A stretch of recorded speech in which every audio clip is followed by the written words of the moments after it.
Hello, welcome to Board, Deck and Dice. Today we are looking at the Magnificent from designers, I can't say their names, but they're the same people who bought us Santa Maria from the same publisher, Aporta Games. I love Santa Maria.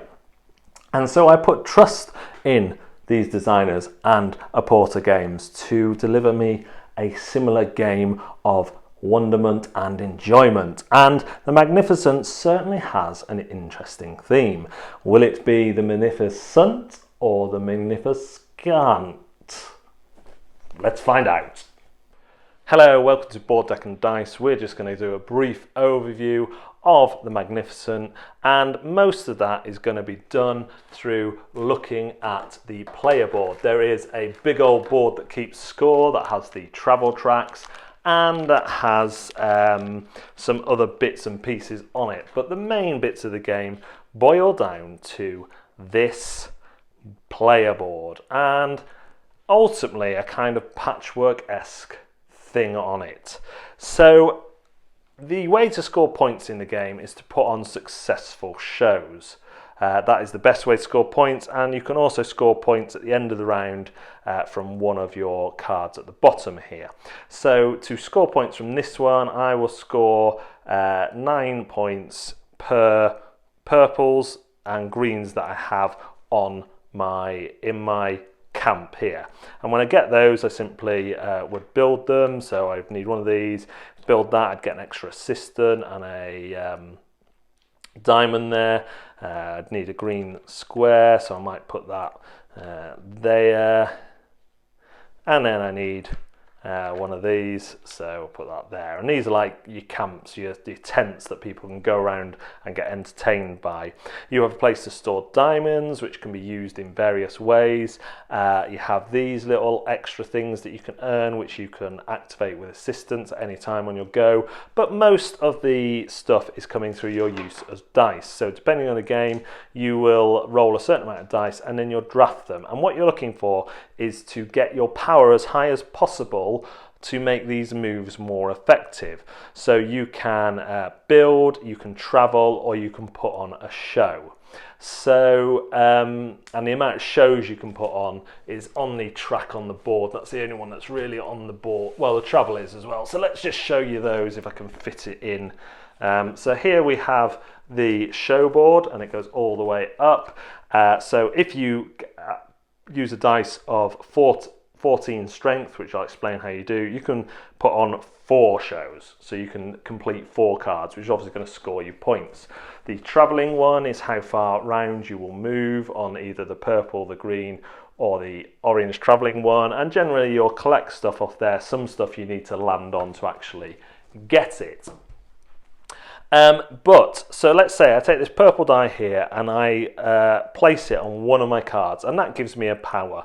This one lets me copy another card's power. So I might put it there and get an orange diamond, for example, then use a 5 power move. So if I wanted to build, I would look down here, my power is 5, so I can build one big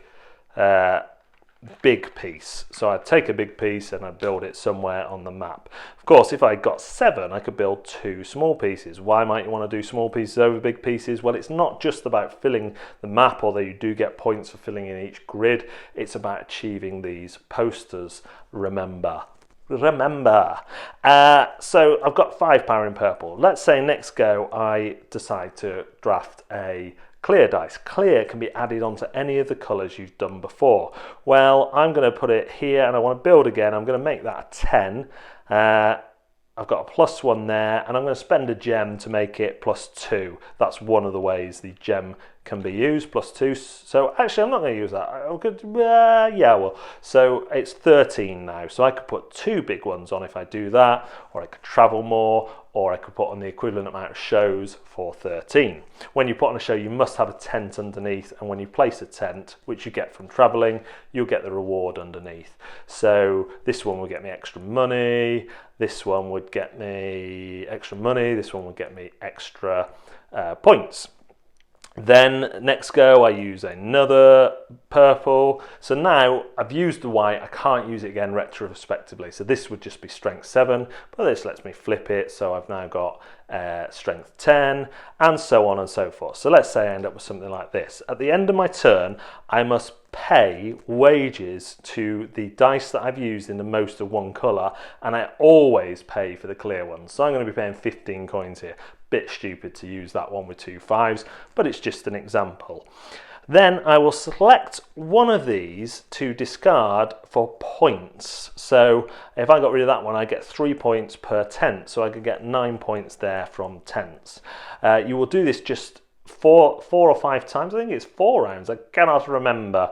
And I've had a mind blank. And then at the end of the game, you will score various other ways, including how well you filled this out. But like I say, the main point scoring comes from filling these shows and doing that well.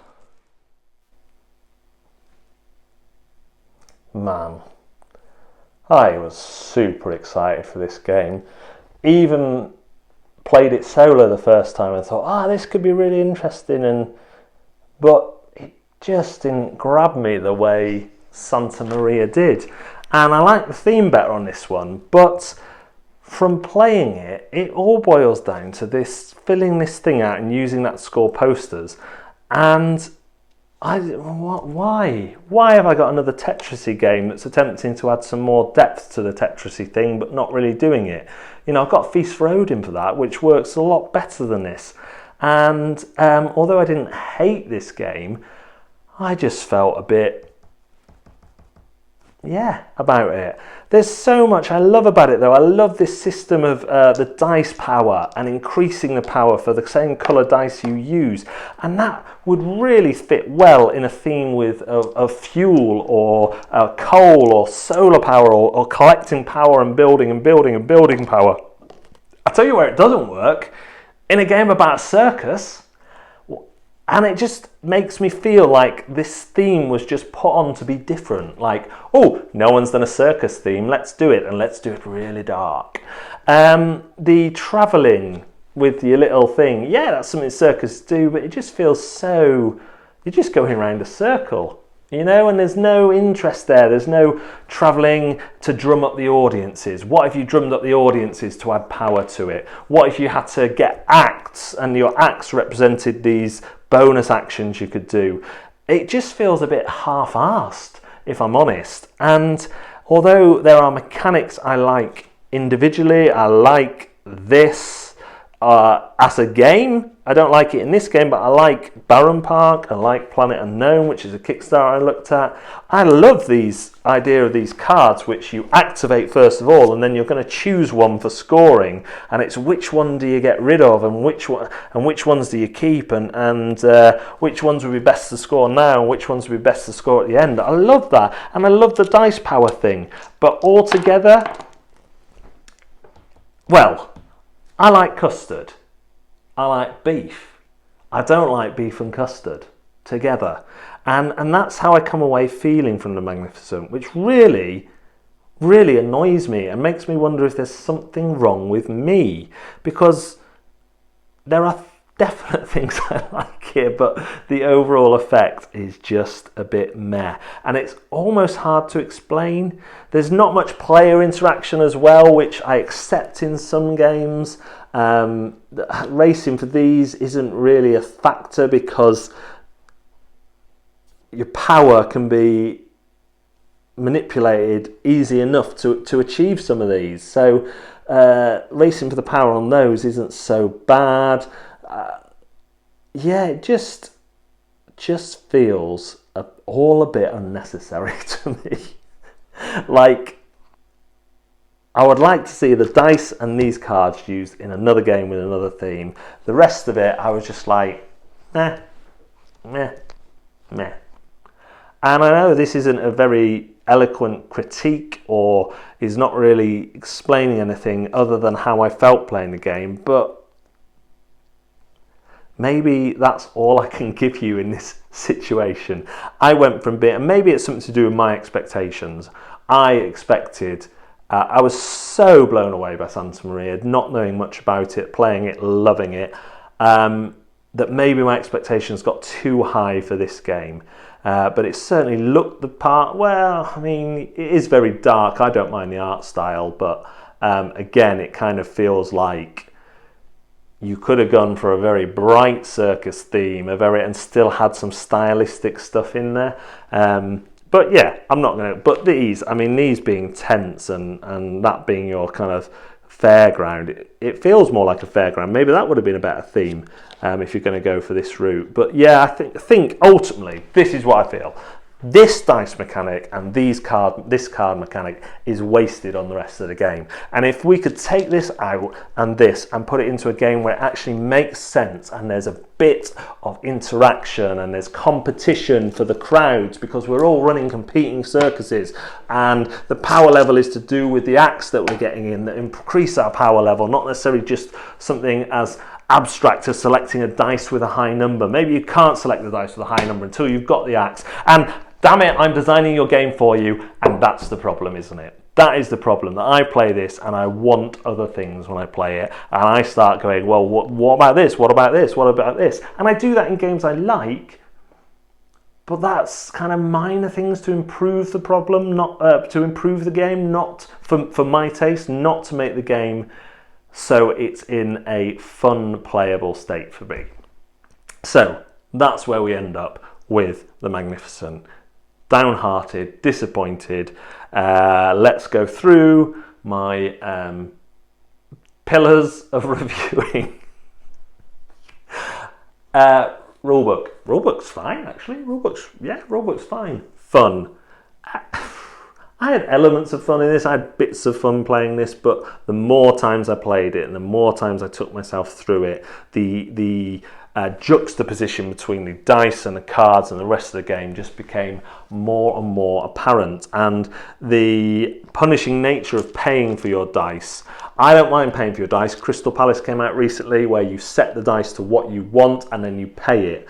In this, you're choosing the dice and you still have to pay them, but it just felt like another thing to worry about. Oh, why am I paying the dice? Are these the stars of the circus? Is that what we're doing? Or why am I using them to travel and to build? Anyway, I'm going back into it. Is it staying in my collection? No. I've got far too many games as it is, and this game does not do enough, even with the interest I have in this mechanic, to stay in the collection. Would I play it again? I would say it's relatively quick. I would play it again if there were no better options on display. Would I recommend it to someone? No, I'd recommend Santa Maria for a dice drafting game. I'd recommend Crystal Palace for a heavier dice drafting game. And that's what it boils down to. There are ultimately games that I find more enjoyable, and I really want you to like this one. That is my thoughts on the Magnificent. Thanks very much for watching Board Deck and Dice. We'll see you next time.